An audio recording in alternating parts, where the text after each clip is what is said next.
Starting in 3, 2.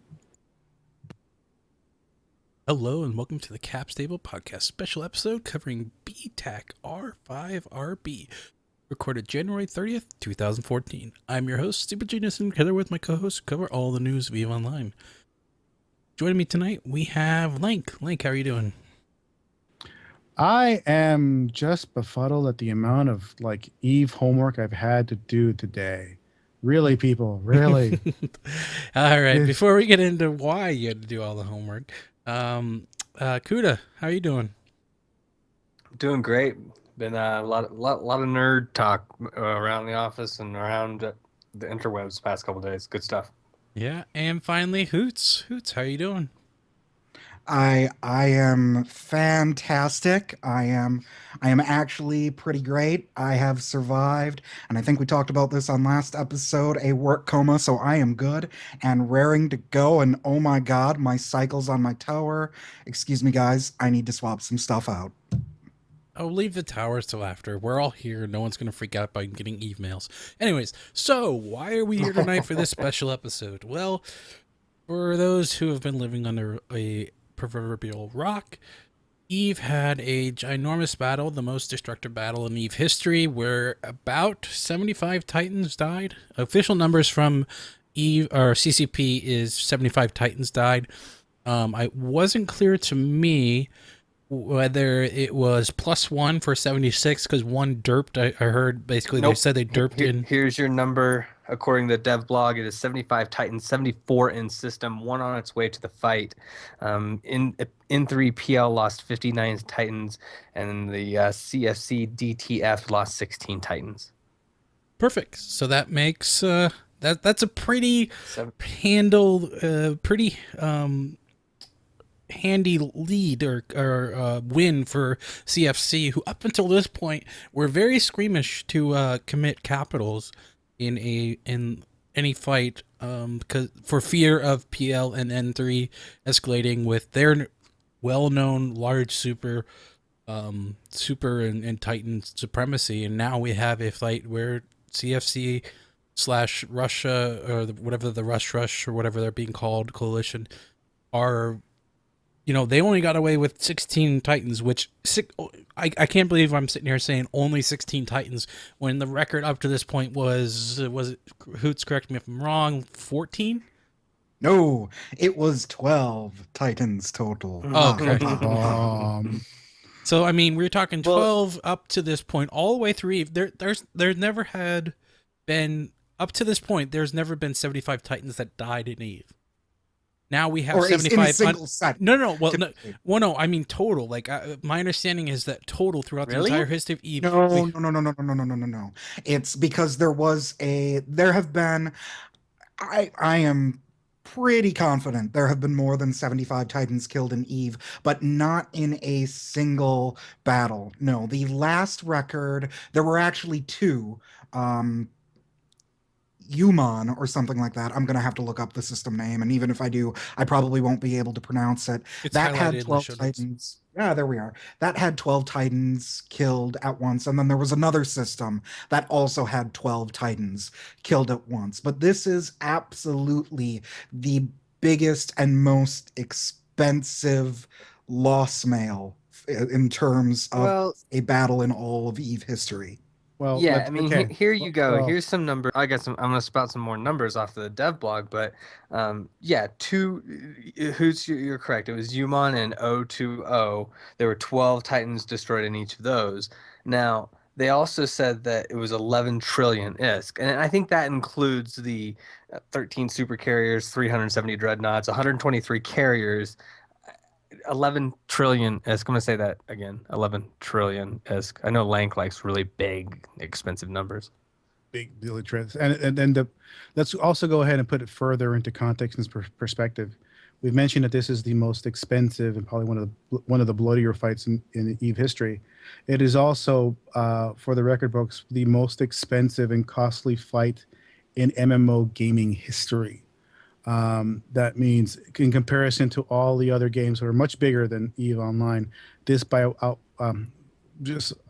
outright beats them all just on a pure, calculated money side. So let me get into that real quick, and then we'll back up to kind of how this all started. But first off, when we talk about it, how much it's worth, really the only way we can do that translation is by taking the Plex conversion of approximately $20 US to convert into half a billion ISK. Give or right now, it's actually, I think it's like 660, 680. I know it's getting pretty high right now. Not record setting by any means yet, because I think it's the highest. It's like 7 something. But anyways, it's getting up there. So to do conversion, you're talking about it's approximately $300,000 to $330,000 US dollars. Yeah. Now sit on that for a second. $330,000. That is a home mortgage. And Forbes threw an article out there today that spouted 500. Yeah, there was Forbes and also the Seattle Times. It was on the AP News Service. They're now supposedly reporting $500,000 lost. You know. So, and I always say, I hear everybody always talk about this, but I want to say, I will point out that the BBC is going with 300,000 to give a counterpoint. But I did want to point out that we always talk about this number, the US dollar number of the ships. Nobody ever paid that. Nobody put $300,000 into the game. It's not like someone's taking a second or third. Did. No, wait. No one took 300,000 and then put it into the game to get it. That 11 trillion is to buy their Titans. It's not like someone's walking up to CCP, giving them, bazillions of dollars, and then you might if you're a Russian oligarch. No. Anyways, so that's the one thing, the caveat I want to say with this is no one actually spent that much in Plex. It's not like someone bought a ginormous pack of Plex. Obviously, there's losses on either side, so it's not exactly equivalent. It's imaginary space money, so. I hope Lockfox is listening, because I thought I saw him tweet that the damage from the fight, and he was running some preliminary numbers, but the damage from the fight was equal to like a day's worth of Plex trading in Cheetah. So if that's true, that means people are buying that much Plex. I mean, people are buying. No, because you can buy it. Yeah, no, that's what I mean. Yes, over the course of everybody in the game, I'm sure that much got bought and gets bought and sold in Plex. I mean, you can look into. You can definitely even look at the. It's out there. I just don't have it in front of me. The Eve CCP financials. They say how much outstanding capital they have as a financial statement of how much Plex they have outstanding as like a risk, or I don't know the financial term, but they have it out just sitting out there as like a an unclaimed thousands of dollars that they have to pay. Yeah, so the term is liability. Yeah, so that's yeah. So to throw more numbers at you, 21 hours of total fighting. 21 hours of total fighting. Estimate of over 7,500 unique characters on either side, and honorable third parties, of course. 6,000 of those directly participated in BR5R. And I think total system max at any one time was about 2,600 people. So not to toot our own horn, but I did want to say that the Battle of 6 VDT was the largest battle by player numbers. So that is something to note. But there are a number of contributing factors to that. For example, one of them that I know of, that there was a number of camps, because this was organic. And now, mind you, this happened exactly a year after the Battle of Asakai. 1 year to the day, Battle of Asakai. Awesome. So we apparently, should make this. We should make that day a holiday in Eve. Well, I was gonna say, for sure, for that day, if you're a Titan, I would not fly. Or if I were a Capital, I would not fly. It's like Veterans Day or something. That's the day you don't log in your Titan. Remind me to fly around in my noob ship on that day. Also, so the parallels are like, they start to become even a little more uncanny. So Asakai was all caused because the big red boat pressed jump instead of bridge. This battle was caused because someone forgot to check a checkbox to have basically their sovereignty bill paid. So what are you saying, Hoots, is that both events were caused by fuck ups? More or less, yeah, absolutely. Total 100% fuck ups. I did want to backpedal a little bit to the fight itself, and you guys were talking about it was 21 hours. In the blog, they mentioned that over the 21 hours, players experienced the fight. The server was able to task and run just 2 hours worth of simulation. Oh, Jesus. Oh, my. Oh. Oh. And to put that into perspective, I believe the numbers were, if for each time a Titan doomsdayed, they had an hour between the next time till the next time they could doomsday because of the tie-dye. I think normally it's 10 minutes like or a half hour. That was 120 minutes or 100 minutes. Yeah, so now it takes them almost an hour just to wait for the doomsday to cool off. And because the number of Titans in system, they were primarying one particular, whichever side was primarying one particular Titan and doomsdaying it and attacking it, you had all the doomsday going off, approximately the same time theoretically, so that you could get as much damage as possible on the target. But at the same time, you have everybody repping it, but it's all slowed down 10% tie-dye and time dilation at this speed that you're talking about. 1 second of in-game, or what is it? 1 second of in-game times is 10 seconds or 10 minutes in real life or something like that. 10 seconds. Yeah, 10 seconds of time. Yeah, that's why, a 10-minute cooldown on the Titan was 100 minutes. So, and I saw the one, I forget how to say his name, but they did give some numbers out in the dev blog, which I did kind of like. I did like how they said that, that is only 2 hours, and that's tough, but. So 775 doomsdays were fired. 775 doomsdays. Doomsdays are the most powerful weapon in the game. It's a single target weapon. Used to be AoE, but it's not anymore.